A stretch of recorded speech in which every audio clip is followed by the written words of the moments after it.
윤석열 대통령에 대한 탄핵 심판이 막바지 단계에 이르면서 지난 3일절을 기점으로 찬반 여론이 더욱 뜨겁게 달아오르고 있습니다.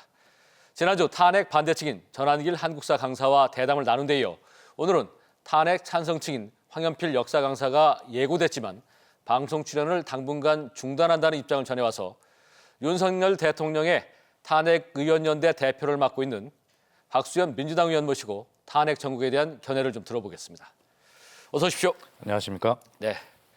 우선 저희가 지난주에 전한길 강사와 부정선거 의혹이라든가 또는 탄핵 반대에 대한 입장을 좀 들어봤는데 이게 굉장히 뜨거운 반응을 보였습니다. 예. 유튜브에서는 조회수가 250만이 넘어갔는데 보셨는지요?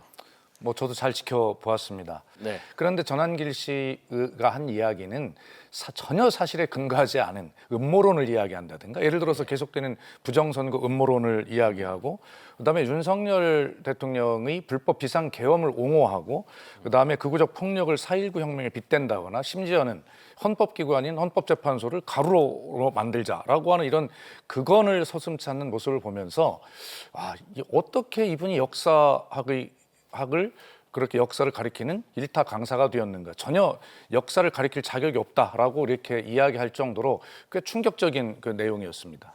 자, 그러면 이제 남은 것은 헌법재판소의 판단입니다. 네. 기각이 나오면 100% 승복하고 그대로 따르겠습니까?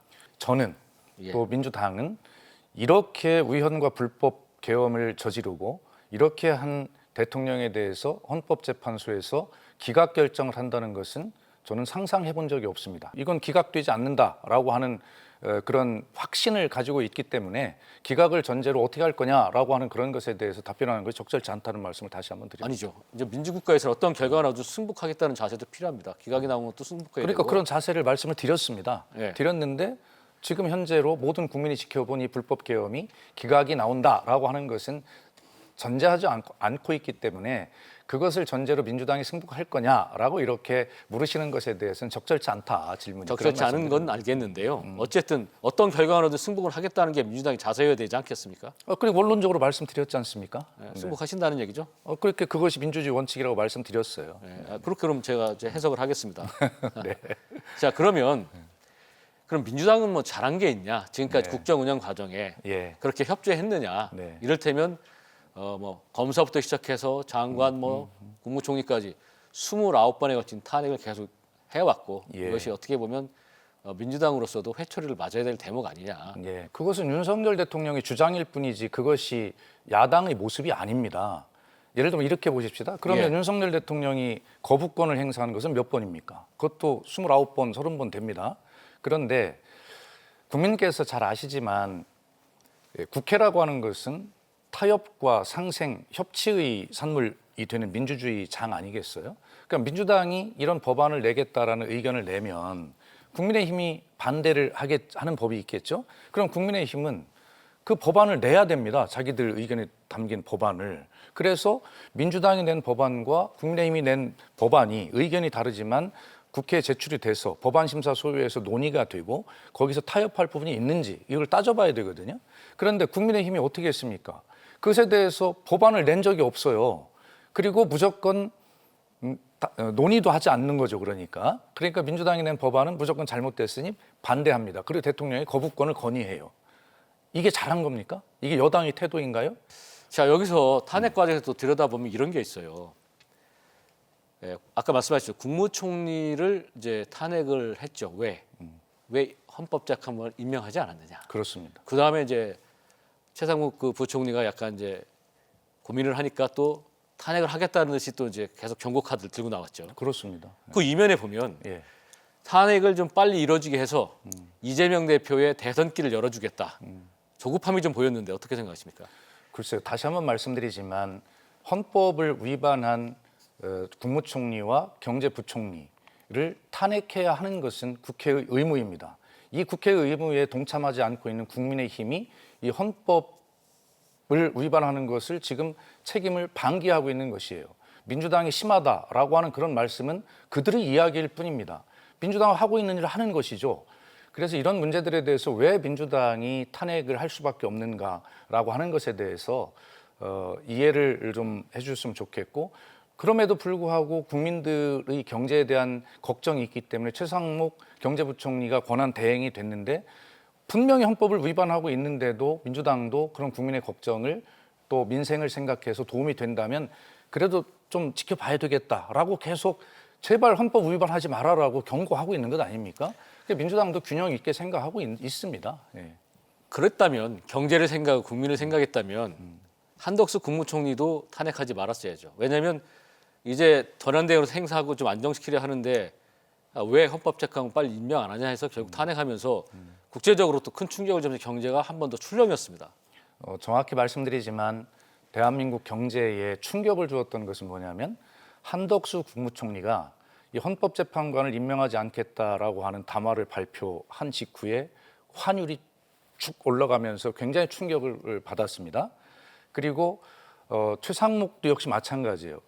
가장 대한민국 경제에 충격을 준 것은 윤석열 대통령 본인입니다. 실제 이 윤석열 비상계엄으로 인해서 날아간 돈이 무려 한 200조 가까이 된다는 통계들이 지금 막 쏟아져 나오고 있지 않아요? 이게 민주당이 탄핵을 해서 이렇게 경제가 출렁인 것입니까?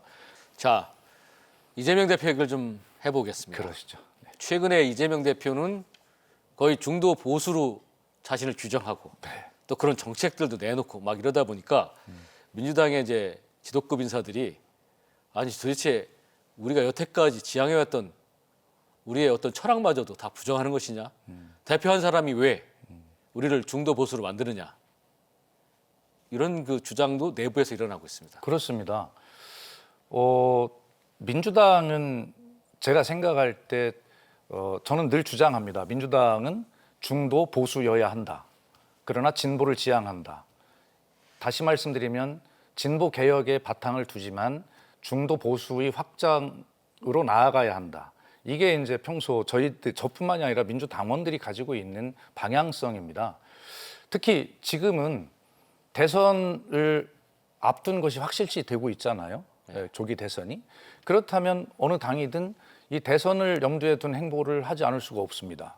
그렇기 때문에 중도 확장을 하는 것은 당연한 일이고요. 지금 현재 민주당 이재명 대표의 그런 어떤 중도 보수 확장론에 대해서 당 내에서는 뭐 거기에 비판을 가해야 또 이제 뭐 경선 후보급으로 올라설 수 있는 정치적인 이유도 있는 것이고요.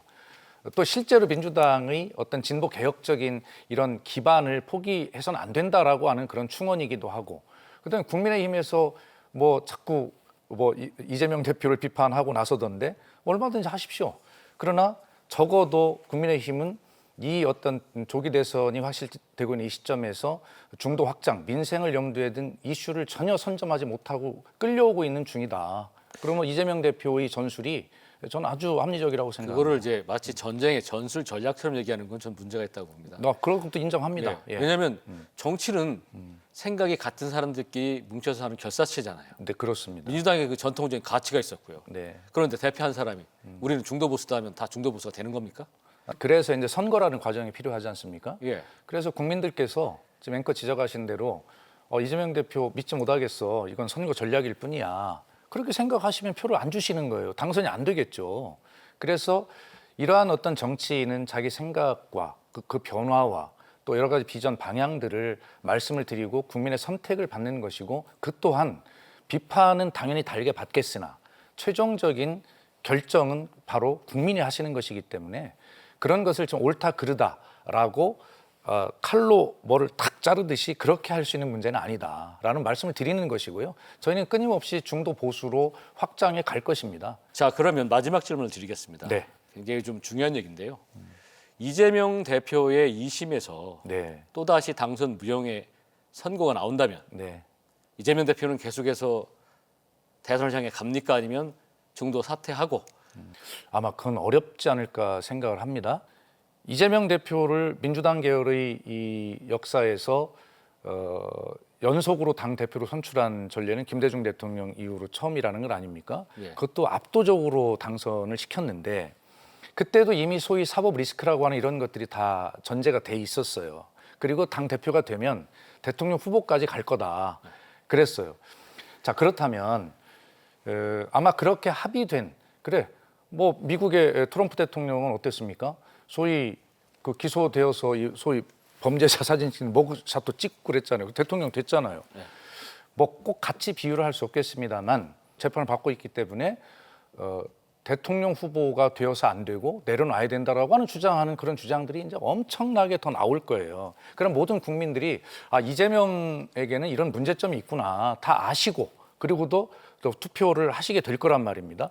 여기서 중요한 게 그건 아니죠. 뭐냐면 예단할 수 없는 결과들을 맞닥뜨리게 됐습니다. 예. 그래서 본인이 2심에서도 유죄를 받았습니다. 당선 무혐의 됐습니다.